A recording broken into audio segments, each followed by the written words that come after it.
तो हम पढ़ रहे हैं how to read faces, Mary Olmsted Stanton, first part, जिसे थियोरेटिकल पार्ट भी कहा इन्होंने, हम्म थियोरेटिकल हम्म फिजियोग्नोमी भी कहा। हम्म इसमें हम हैं इंट्रोडक्शन पे, पेज नंबर 4 पे, लास्ट पैराग्राफ है। हम्म इस इसमें कह रहे हैं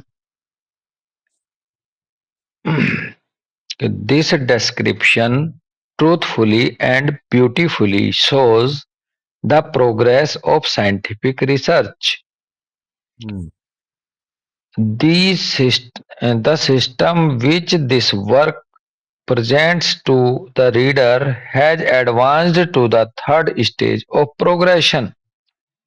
हम्म अपने सिस्टम के बारे में कह रही हैं जो साइंटिफिक एंड फिजियोग्नोमी का इन्होंने दिया स्टैंटन साहब, मैरी स्टैंटन ने, हम्म कि इसको इसका जो ट्रूथफुली डिस्क्रिप्शन है और ब्यूटीफुली डिस्क्रिप्शन हम्म है, ये हम्म साइंटिफिक रिसर्च की प्रोग्रेस को शो करता है। और साथ में ये कह रही है कि ये सिस्टम जो है, विच दिस वर्क, जिस पे ये काम हम्म कर रहा है, जिस तरीके से काम कर रहा है, present to hmm the reader has advanced to the third stage of progression. मतलब प्रोग्रेस हम्म की फर्स्ट नहीं, सेकंड नहीं, थर्ड स्टेज पे ले जाता है। Hmm it presents a description of facts in relation to the human physiognomy and organism which have been observed and collected. Hmm It presents a description of facts. हम्म ये जो है प्रस्तुत करता है डिस्क्रिप्शन फैक्ट्स का, हम्म ह्यूमन फिजियोग्नोमी के relation में और हम्म ऑर्गेनिज्म के रिलेशन में, which have been observe and collected, जिनको हम्म ऑब्जर्व किया गया, जिनको कलेक्ट किया गया, उनके रिलेशन में हम्म ये डिस्क्राइब कर रहा है फैक्ट्स को। यानी कि हम्म ह्यूमन फिजियोग्नोमी की फीचर्स को डिस्क्राइब करेगा आगे हम्म ये सिस्टम और ऑर्गेनिज्म की। It hmm reduces these facts to laws and hmm lastly shows the correspondence of this science to the general and fundamental laws which underlie all matter. Hmm For example, those of chemistry, hmm architecture and mathematics. हम्म कह रहे हैं ये जो method है, ये जो system है फिजियोग्नोमी का, ये रिड्यूस करता जाएगा फैक्ट्स को नियमों की तरफ। हम्म फैक्ट से ये पहुंचेगा नियमों पे, नियम बनाएगा, और आखिर में ये जो है, जो फंडामेंटल लॉज हैं, जनरल एंड फंडामेंटल लॉज हैं, इसके फॉर्म्स के, हम्म विच अंडर लाई ऑल मैटर, जो वो जनरल और फंडामेंटल लॉज जो हैं, जो सभी मैटर्स पर काम करते हैं, उनको ये स्थापित कर रहा है, उनकी तरफ बढ़ रहा है। जैसा कि केमिस्ट्री में, आर्किटेक्चर में, मैथमेटिक्स में, सभी मैटर्स में जो ये नियम चलते हैं, उन तक पहुंच जाता है ये सिस्टम। शुरुआत कहाँ से हुई? फीचर से, फैक्ट से, फिर क्या बने? फैक्ट्स टू लॉज, ला बने, फिर लॉज को के थ्रू ये पहुंच जाता है जनरल और फंडामेंटल उन सभी नियमों को समझाता है, जो सभी मैटरों में, जिसके अंतर्गत सभी मैटर काम करते हैं जिन नियमों के। और वो मैटर, वो नियम है केमिस्ट्री को लेकर के, लॉ ऑफ केमिकल, आर्किटेक्चर को लेकर के, लॉ ऑफ आर्किटेक्चर, और मैथमेटिक्स को लेकर के, लॉ ऑफ मैथमेटिक्स। तो ये 3 नियम हैं, है ना? 3 पार्ट ही तो दिखाएं उसमें फिगर नंबर 1 में। बिल्कुल है जी। बिल्कुल जी बिल्कुल। हाँ, ये है ना, केमिकल और आर्किटेक्चरल और मैथमेटिकल, तीन हम्म पार्ट्स में सारे सारे मैटर, सारे यूनिवर्स में सारे मैटर इन तीन नियमों के अंतर्गत ही काम कर रहे हैं। ये तीन हम्म नियम सभी पे लागू होते हैं। ये भी भाव है स्टैंटन का, बहुत हम्म अच्छे से खुलेगा। हम्म The sum of all human actions is based on these three fundamental principles of nature, hmm and man's organism illustrates the influence of these laws. Hmm Stanton ने यहां कह भी दिया, सभी हम्म ह्यूमन बींग्स, सभी ह्यूमन के सभी एक्शंस हम्म इन तीन फंडामेंटल प्रिंसिपल ऑफ नेचर पर ही आधारित हैं। Hmm principle of chemical, principle of architecture, principle of mathematics, nature hmm, के प्रिंसिपल है अमित भाई ये। बिल्कुल। And man's organism illustrates the influence of these laws. हम्म और जो हम्म मैन के रूप में जो ऑर्गेनिज्म है, वो इन नियमों के जो इन्फ्लुएंस है, प्रभाव है उसके ऊपर, वो प्रदर्शित करता है इन नियमों को हम्म अपने ऊपर। हम्म I would like to see the facts contained in this work in the hands of all who love their kinds and who desire to elevation by scientific methods. हम्म मैं इन तथ्यों को देखना चाहती हूं, मैं पसंद हम्म करूंगी ये जितने भी ये तथ्य हैं, सच्चाई हैं जो इस काम में है, हर व्यक्ति, हर उस व्यक्ति के हाथ में मैं देखना चाहूंगी, या हर उस व्यक्ति की पकड़ होनी चाहिए इन तथ्यों पर जो प्यार करता है अपने पर, अपने जैसों से, देयर काइंड्स, हम्म और हम्म जिसकी इच्छा है साइंटिफिक मेथड को में ऊंचा उठने की। मैं हर उस व्यक्ति को मैं उस हर व्यक्ति के हाथ में मैं अपने इस काम को देखना चाहती हूँ। भाव ये है कि ये बुक मैं हर उस व्यक्ति के हाथ में देखना चाहती हूँ जो अपनी मानवता से प्यार करता है या अपने जैसों से प्यार करता है और साइंटिफिक मेथड में ऊपर जाने की इच्छा रखता है। बिल्कुल मैसेज दे दिया कि इसे हर कोई पढ़े। बिल्कुल। In the years to come, I do not doubt that more ample knowledge of physiognomy will be disseminated by greater minds with hmm better opportunities of observation than have fallen to me. Hahnemann hmm साहब की तरह से बहुत ही आशावादी हैं ये भी। जैसे हैनीमैन हम्म साहब कहते हैं कि अगर मेरी इस डिस्कवरी को ये जनरेशन हम्म नहीं समझेगी तो कोई बात नहीं, आने वाली पीढ़ियां समझेंगी जो ज्यादा सक्षम होंगी। वो छोटा सा भाव यहां दिया, hmm in the years of to come. Stanton कह रही हैं हम्म जैसे जैसे साल आए, साल गुजरेंगे, hmm I do not doubt, मुझे इसमें कोई शक नहीं, that more hmm ample knowledge of physiognomy will be disseminated by greater minds.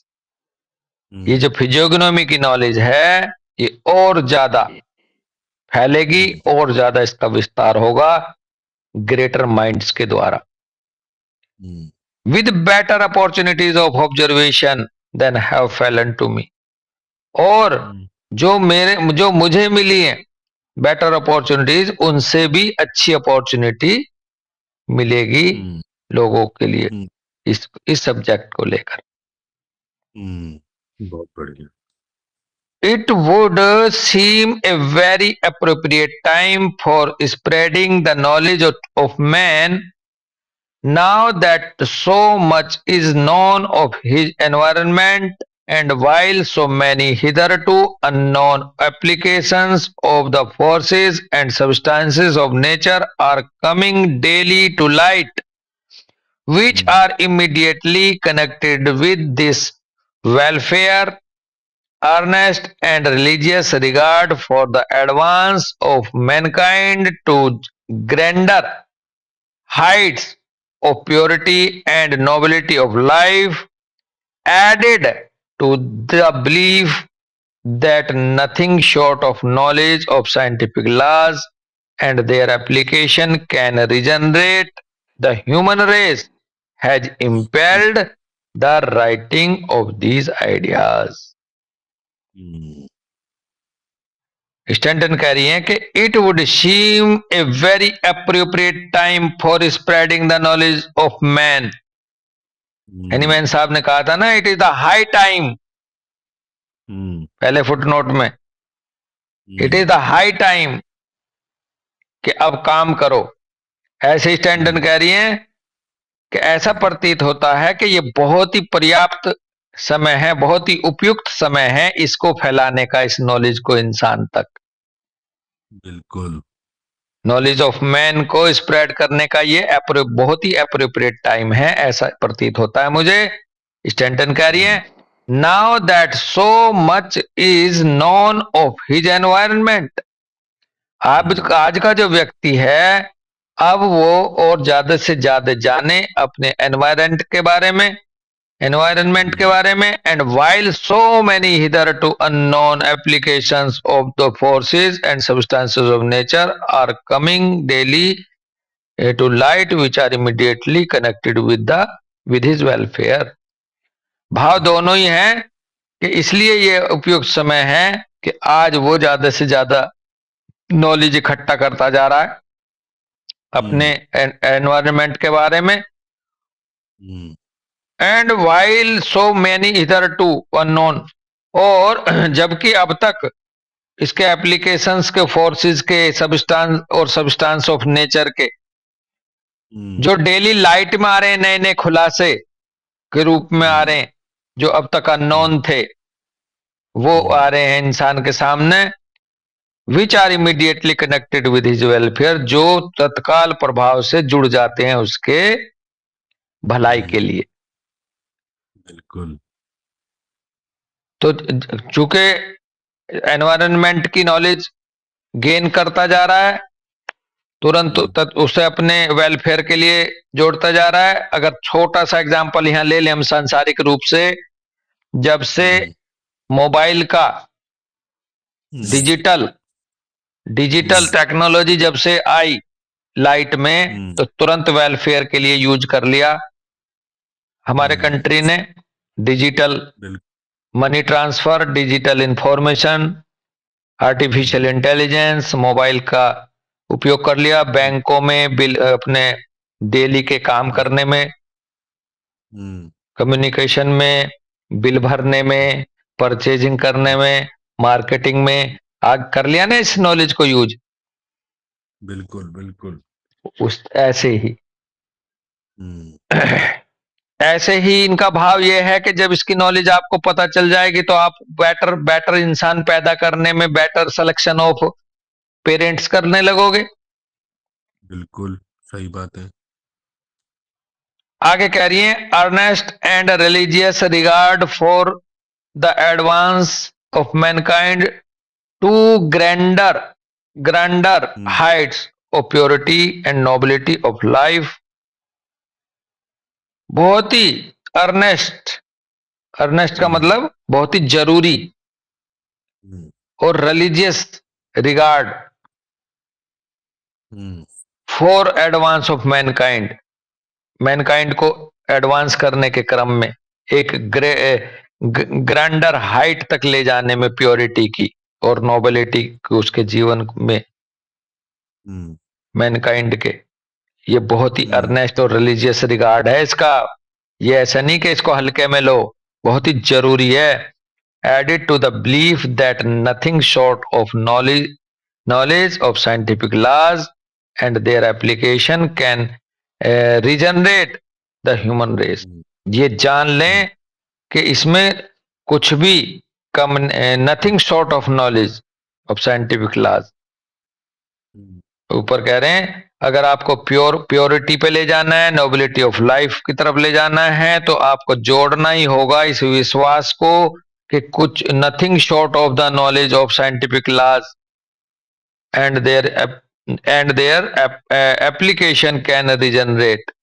यानी कि जब तक आप इस साइंटिफिक इलाज की नॉलेज को और उनके एप्लीकेशन को आप नथिंग शॉर्ट, कोई कमी नहीं छोड़नी है, नहीं छोड़ सकते। यदि आप इन मानवता को प्योरिटी के रूप में हाई हाई लेवल पे ले जाना चाहते हो और उसकी लाइफ को नोबल बनाना चाहते हो, तो इसमें इस नॉलेज में कोई भी कमी नहीं चलेगी और ना कोई कमी है साइंटिफिक लॉज में और इनके एप्लीकेशन में। Can regenerate the human race. और फिर हम, अगर हम उसकी कमी छोड़ेंगे तो हम रिजनरेट नहीं कर सकते ह्यूमन रेस को, या कहिए कि अगर कोई कमी नहीं छोड़ी तो हम अच्छी तरह से रिजनरेट कर सकते हैं। Has impelled the writing of these ideas. और वो अपने लिए कह रही हैं कि इन्हीं आइडियाज ने मुझे बाध्य करा लिखने के लिए। तो ये इंट्रोडक्शन था, बहुत अच्छे से शुरुआत करी है स्टैंटन ने कि ये क्यों जरूरी है, क्यों जरूरी था लिखना और ये किस तरह से मदद करती है। बिल्कुल। चलो ठीक है भाई, यहीं रुकते हैं। ठीक है, राम राम भैया। राम राम भाई।